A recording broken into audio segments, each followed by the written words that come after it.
안녕하세요. 호랑이형님 리뷰하는 호랭박사입니다.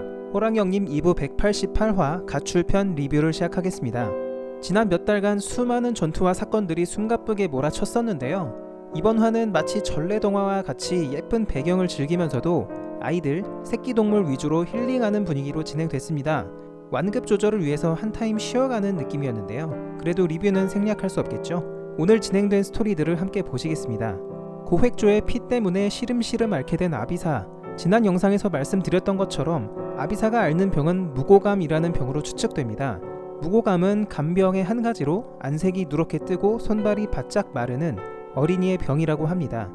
마을 사람들은 아비사가 그런 병에 걸린 줄 꿈에도 모르고 그저 발만 동동 구릅니다. 특히 아비사를 자식처럼 돌보던 가오리 어머니는 자기 자식이 아픈 것처럼 눈물을 흘리는데요.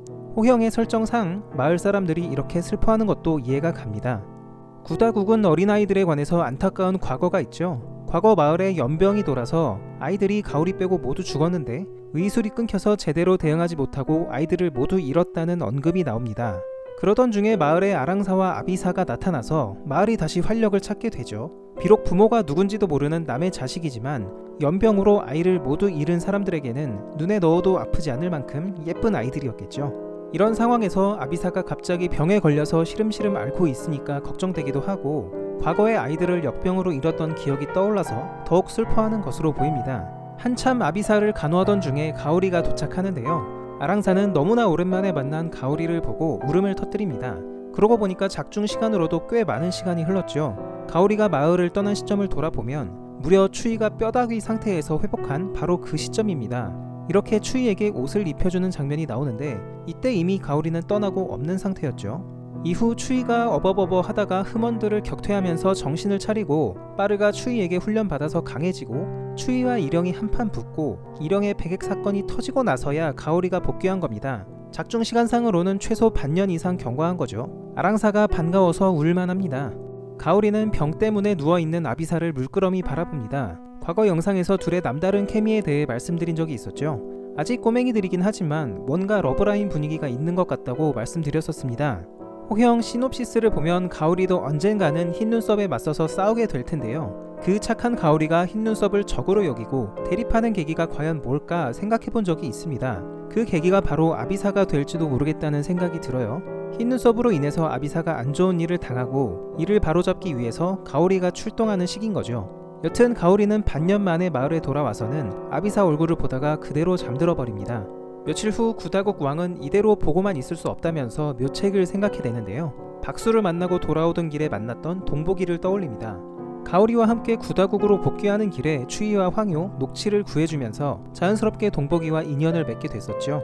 동복이가 의술을 할 줄 알기 때문에 약초를 얻어보려고 하지만 동복이는 이미 추이를 달구지에 싣고 함흥으로 거처를 옮긴 뒤였습니다. 잠깐 소개해드리자면 함흥은 예전에 제가 호랑이형님 지도 영상에서 언급한 적이 있습니다. 동복이와 녹치의 임시 거처가 있는 곳으로 예상되는 지역이죠. 과거에 황효가 약장사를 시작할 때 이 함흥의 거처에서 시작한 듯이 보이는데요. 동복이와 녹치가 떠나온 지금은 초아가 치료받고 있는 곳이기도 합니다. 그러고 보니까 추이와 황효가 함흥으로 갔다고 하니 어쩌면 그곳에서 치료 중인 초아와 만날 수도 있을 것 같습니다. 동복이의 말에 따르면 추이를 치료할 거처는 따로 마련한다고 하긴 했는데요. 함흥이라는 같은 동네 안에 있다 보면 마주칠 수도 있지 않을까 싶습니다. 초아의 오빠인 화고를 초아의 눈앞에서 죽인 게 추이인데요. 함흥에서 초아가 추이를 만난다면 한바탕 난리가 벌어질 수 있습니다. 추이와 초아의 만남이 생길지 한번 지켜보겠습니다. 다시 돌아와서 구다국 왕은 동복이를 찾아 떠나기로 결심합니다. 구다국에서 함흥까지 가는 길은 고원을 타고 내려가야 되기 때문에 가까운 거리는 아니죠. 그렇지만 아비사의 몸 상태가 점점 나빠지는데 이대로 보고만 있을 수 없는 상황입니다. 결국 가오리가 아비사를 업고 구다국 왕이 붙어서 셋이 동복이를 찾아서 함흥으로 떠나기로 합니다. 다음날 가오리와 구다국 왕은 아비사를 망태기에 싣고 길을 떠납니다. 아랑사가 울어 제끼는 통에 한바탕 난리가 나는데 다행히 무케가 나타나서 관심을 분산시키죠. 어느새 밤이 되고 아랑사가 자는 방에 무케가 나타나는데요. 이제는 무케가 집안까지 편하게 들어가는 모습입니다. 마치 구다국 사람들이 길들인 범처럼 인간과 친하게 지내는 모습이네요.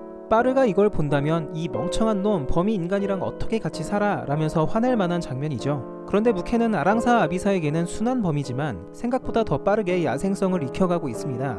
잠깐 아랑사 얼굴만 보고 바로 사냥을 나가죠. 무캐가 급히 사냥을 나간 데는 이유가 있었습니다. 후바이를 데리고 흰산까지 함께 온 새끼 짐승들이 계속 굶고 있었기 때문이죠. 얘네들은 나름 사업정에 보내질 정도로 개체 중에서는 강한 아이들인데요. 싸우는 연습만 열심히 했지 사냥 등 생존 훈련은 부족했던 모양입니다. 새끼 짐승들은 무캐가 멧돼지를 잡아오자 반갑게 뛰쳐나갑니다. 그런데 후바이는 어디 있을까요? 아마 부상 중이니까 동굴 어딘가에 숨겨놨을 것 같은데 다른 새끼들은 사업장에서 흰산까지 오면서 이탈한 건지 보이는 것은 넷뿐입니다. 하얀 고릴라, 반달곰, 삽사리, 큰 쥐인데요. 얘네들은 무캐가 잡아온 멧돼지를 맛있게 먹다가 이상한 것을 발견합니다. 무캐의 등 뒤에 하얀 고슴도치 같은 것이 달라붙어 있는데 손과 발 모양을 보니까 아랑사 같죠? 아랑사가 무캐 등 뒤에 몰래 붙어서 가출을 한 셈인데 아비사와 떨어져 있던 것이 싫었던지 찾아 나서려고 가출을 한 것 같습니다. 무캐가 무커를 닮아서 눈 속으로만 다니다 보니까 눈발이 휘날려서 마치 고드름같이 달라붙은 모습입니다. 가출의 의미를 사전에서 찾아보니까 가정생활에 불만을 갖거나 외부의 유혹에 끌려서 가정에서 안정된 생활을 하지 못하고 집을 나가는 행위라고 하네요. 아비사와 강제로 떨어뜨린 불만으로 가출한 것인지는 모르겠지만 지금 아랑사를 노리는 세력이 너무 많아서 위험해 보입니다. 범들도 구다국 중심으로 방어를 하고 있을 텐데 고획조라도 때로 나타나면 무캐 혼자서 막아내기 버거울 듯 보이죠. 무캐가 새로 등장한 내 친구들과 합심해서 흰 눈썹의 계략을 막아내고 아랑사를 지켜낼 수 있을지 지켜봐야겠습니다.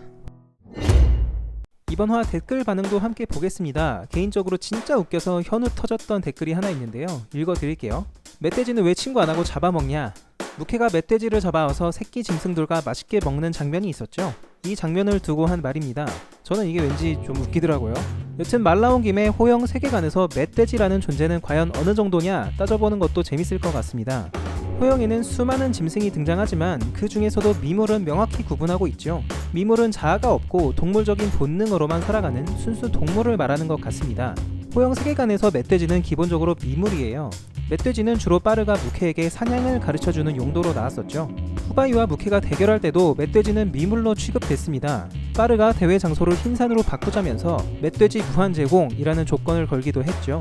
이때 빠르가 먹이로 걸었던 멧돼지들이 후바이와 무캐 대결을 구경하는 구경꾼으로 나와서 좀 웃기기도 했는데요. 여튼 기본적으로 멧돼지는 미물에 속하기 때문에 무캐와는 친구가 될 수 없습니다. 다른 댓글도 좀 볼까요? 중간에 호랑이 클로즈업 뭐지? 불안한데? 라는 댓글이 있었습니다. 그러게요. 저도 이 장면을 보고 뭐가 잘못됐나? 왜 저러지? 싶었는데요. 아마 이 부하범은 가오리가 들고 있는 큰 망태기를 보고 혹시 저기 아비사가 들어있나? 생각한 걸 수도 있을 것 같습니다. 지금 고액조들이 아비사를 노리고 있어서 구다국 중심으로 방어를 하는 중인데 나중에 아비사가 마을에서 빠져나간 걸 알면 빠르나 왕눈이가 놀랄 것 같기도 합니다. 새끼 짐승들에 대한 반응도 많았습니다. 나중에 성장하면 다들 한 가닥씩 할 것 같은데 지금은 무캐를 포함해서 다들 너무 귀엽죠? 얘네 4명 말고도 후바이와 다른 짐승들이 어딘가에 더 있을 텐데요. 시간이 지나서 얘들이 잘 성장하면 무캐의 동료로 나름 활약할 것 같은 느낌입니다. 마지막으로 댓글 하나만 더 볼게요. 아주 의미심장한 댓글입니다. 가오리가 아비사를 데리고 동복이가 있는 함흥으로 향하고 있는데요. 아비사와 황녀의 만남이 있을 수도 있다는 예측입니다. 황녀는 과거에 아랑사 아비사를 직접 본 적이 있죠.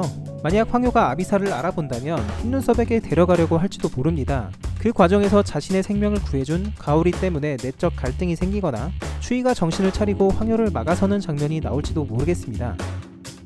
오늘의 리뷰는 여기까지입니다. 저는 다음주 토요일 오후 2시에 다시 찾아뵙겠습니다. 호랭박사와 함께 호랑이 형님 완결까지 보실 분들은 지금 구독을 눌러주세요. 감사합니다.